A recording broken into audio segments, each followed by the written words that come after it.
নমস্কার, আমি শৈবাল। অম্বুবাচী কি, কেন হয়, কোথা থেকে এলো এর উৎপত্তি, আজ সবটাই জানবো আমাদের এই ভিডিও। আমি ছোট একটা নোট করে রেখেছি আপনাদের জন্য, সবাইকে শোনাবো।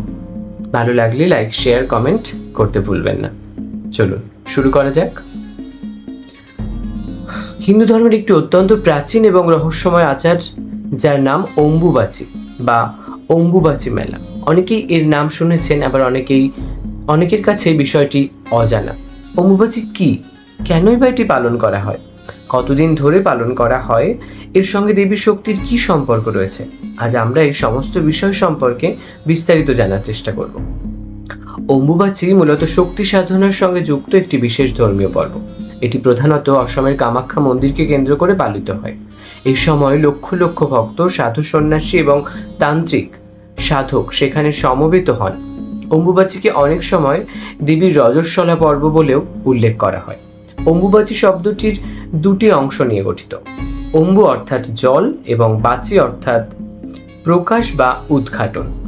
কৃষি নির্ভর সমাজে এই সময়কে পৃথিবীর উর্বরতা ও সৃষ্টি শক্তির প্রতীক হিসাবে ধরা হয়। বর্ষার সূচনার সময় প্রকৃতি যেন নতুন প্রাণ লাভ করে, তেমনি দেবী শক্তির সৃজনশীল শক্তিরও প্রতীক হিসাবে অম্বুবাচীকে ব্যাখ্যা করা হয়েছে। হিন্দু তন্ত্রশাস্ত্র অনুযায়ী এই সময় মা কামাখ্যা বা আদ্যাশক্তি রজস্বলা হন বলেও বিশ্বাস করা হয়। মানব জীবনে যেমন নারীর ঋতুচক্র সৃষ্টির ক্ষমতার সঙ্গে যুক্ত, তেমনি দেবী শক্তির ক্ষেত্রেও এই সময়কে সৃষ্টির শক্তির প্রতীক হিসাবে দেখা হয়। এই কারণেই অম্বুবাচীকে নারী শক্তির প্রতি শ্রদ্ধা জানানোর একটি বিশেষ পর্ব হিসাবে গণ্য করা হয়।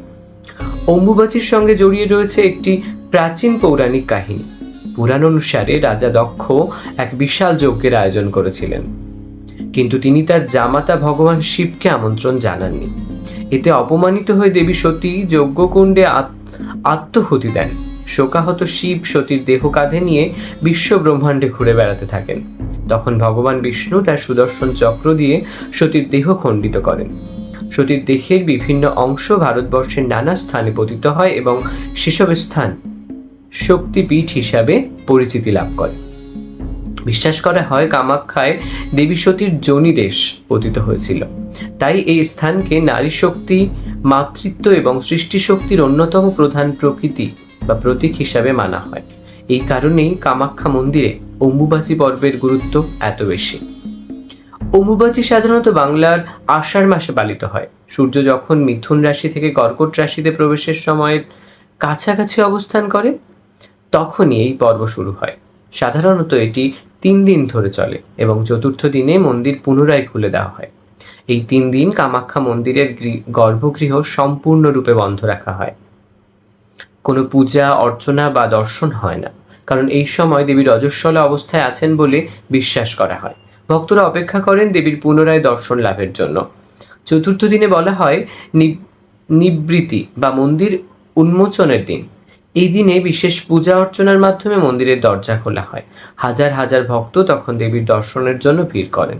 অম্বুবাচীর সময় একটি বিশেষ প্রসাদেরও প্রচলন রয়েছে। ভক্তদের মধ্যে লাল রঙের কাপড় বিতরণ করা হয়, যাকে রক্তবস্ত্র বা অম্বুবাচী প্রসাদ বলা হয়। লোকবিশ্বাস অনুযায়ী প্রসাদ অত্যন্ত পবিত্র এবং শুভ শক্তির প্রতীক। অম্বুবাচীর আরেকটি গুরুত্বপূর্ণ দিক হল কৃষির সঙ্গে সম্পর্ক গভীর। প্রাচীন কৃষিভিত্তিক সমাজে পৃথিবীকে মাতা হিসাবে কল্পনা করা হয়েছে। আসলেই তো তাই, প্রকৃতি তো সত্যি মাতা, তাই না? বর্ষাকালে যখন মাটি নতুন ফসল উৎপাদনের জন্য প্রস্তুত হয়, তখন তাকে রজস্বলা নারীর সঙ্গে তুলনা করা হয়। তাই অম্বুবাচীর সময় অনেক কৃষক জমিতে চাষাবাদ শুরু করতেন না। অর্থাৎ আমরা এখনো এটা করে থাকি। অম্বুবাচীর সময় কোনো বৃক্ষ কাটা, মাটি কোপানো, এগুলো আমরা কেউই করি না, তাই না? তারা বিশ্বাস করেন পৃথিবী মাতার বিশ্রাম, এই সময়টা, এই কয়েকটা দিন মাতার বিশ্রামের সময়, তাই তাকে আঘাত করা যাবে না। এই প্রথা আমাদের একটি গভীর বার্তা দেয়। প্রকৃতিকে শুধু সম্পদ হিসাবে নয়, মাতৃরূপে সম্মান করার শিক্ষা এতে নিহিত রয়েছে। অম্বুবাচীর মেলাও কিন্তু শুভ ধর্মীয় অনুষ্ঠান নয়, এটা একটি বিশাল সাংস্কৃতিক সমাবেশও। ভারতের বিভিন্ন প্রান্ত থেকে তান্ত্রিক, যোগী, সাধু এবং ভক্তরা কামাখ্যায় আসেন। অনেক সাধক সারা বছর অপেক্ষা করেন এই বিশেষ সময়ের জন্য, কারণ তন্ত্র সাধনার ক্ষেত্রে অম্বুবাচীকে অত্যন্ত শক্তিশালী সময় বলে মনে করা হয়। অম্বুবাচী। গেছেন কখনো? আমারও যাওয়া হয়নি, একবার যেতে হবে, ঠিক আছে? তবে এখানে একটি বিষয় স্পষ্ট করে বলা প্রয়োজন। অম্বুবাচী সম্পর্কে নানা অলৌকিক গল্প ও কুসংস্কার প্রচলিত থাকলেও সবকিছু ঐতিহাসিক বা বৈজ্ঞানিকভাবে প্রমাণিত নয় কিন্তু। ধর্মীয় বিশ্বাস এবং লোকাচারের ভিত্তিতেই এই পর্বের অধিকাংশ ধারণা গড়ে উঠেছে। অম্বুবাচীর অন্যতম বড় শিক্ষা হচ্ছে নারী শক্তির প্রতি সম্মান। সমাজে দীর্ঘদিন ধরে ঋতুচক্রকে অনেক সময় লজ্জা বা গোপনীয়তার বিষয় হিসাবে দেখা হয়েছে। অথচ অম্বুবাচী আমাদের মনে করিয়ে দেয় যে ঋতুচক্র প্রকৃতির স্বাভাবিক এবং সৃষ্টির জন্য অপরিহার্য একটি প্রক্রিয়া। দেবী শক্তির সঙ্গে এই প্রক্রিয়ার প্রতীকী সংযোগ নারীদেহ ও মাতৃত্বের মর্যাদাকে আরও উচ্চস্থানে প্রতিষ্ঠিত করে।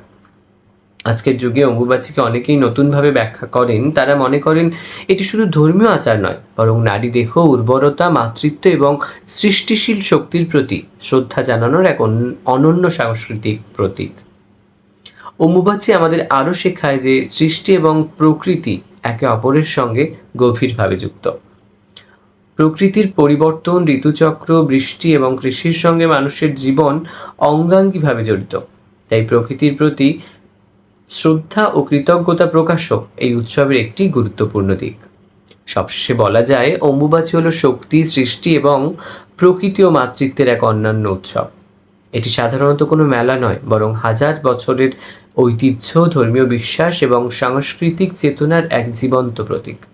প্রতি বছর আষাঢ় মাসে লক্ষ লক্ষ মানুষ এই পর্বের মাধ্যমে দেবী শক্তির আশীর্বাদ কামনা করেন এবং প্রকৃতির সৃষ্টিশীল শক্তিকে প্রণাম জানান। তাই অম্বুবাচী আমাদের কাছে শুধু একটি ধর্মীয় অনুষ্ঠান নয়, এটি নারী শক্তির সম্মান, প্রকৃতির প্রতি শ্রদ্ধা এবং সৃষ্টির রহস্যময় শক্তি উদযাপন। তো এটুকুই ছিল আমাদের অম্বুবাচীর ঘটনা। আপনারা আরও কিছু জেনে থাকলে আমার কমেন্ট বক্সে অবশ্যই জানাবেন এবং সবাইকে জানতে সাহায্য করবেন। ধন্যবাদ। সবাই ভালো থাকবেন। হরে কৃষ্ণ।